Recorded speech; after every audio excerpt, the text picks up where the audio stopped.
The Amazon, home of the greatest and most biodiverse forest and freshwater systems on Earth, provider of invaluable environmental services for the global climate and the well-being of humankind.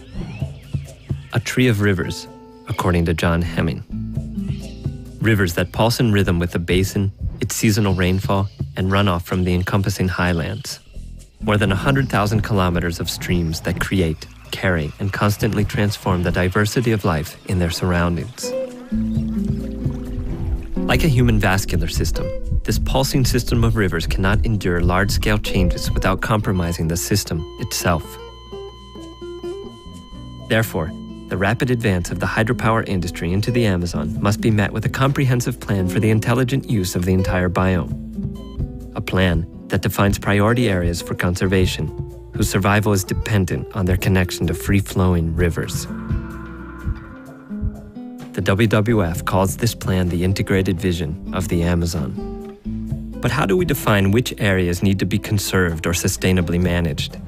We start with the reality that the most isolated sections of the Amazon have been studied the least. Those areas appear to have the poorest biodiversity because the data do not yet exist. To address this crucial information gap, a science team from the WWF Living Amazon Initiative spent more than 4 years building upon the global hydroshed database. We developed the ARA, the Hydrological Information System for Amazon River Assessment. This system integrates ecological and hydrological statistics and creates a picture of the entire Amazon in detail down to the smallest watershed. With the information for thousands of microbasins in hand, we began to create a model. In the Madre de Dios Basin in Peru, the WWF team crossed information on slope, runoff and river discharge with vegetation and watershed, and we were able to define the heterogeneity of the aquatic systems there and to classify the rivers by segments. These results provided a foundation for a reliable set of surrogate models.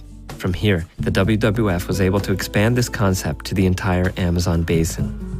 Using a similar approach with data kindly provided by the Nature Conservancy, the WWF was able to assess the heterogeneity of the basin's terrestrial landscapes.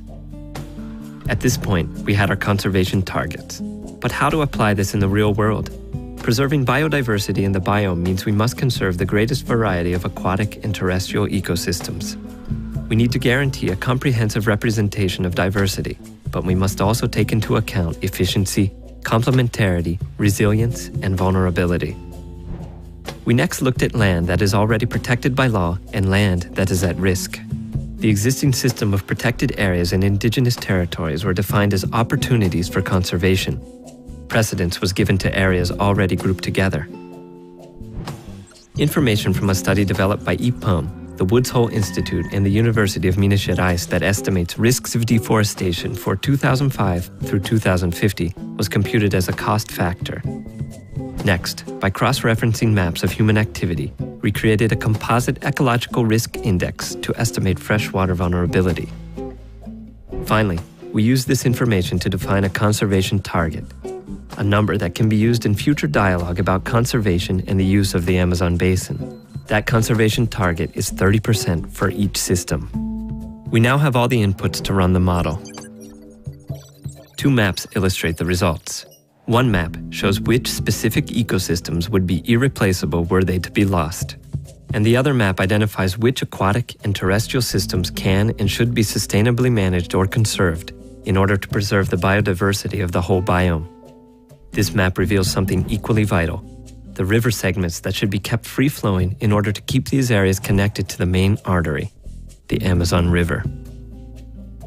The model output is not a definitive solution in the struggle to make use of and protect the Amazon, but it is a tool to promote both dialogue and better-informed decision-making among all stakeholders, and to create shared goals that support the people, the diverse life, and the future of the Amazon.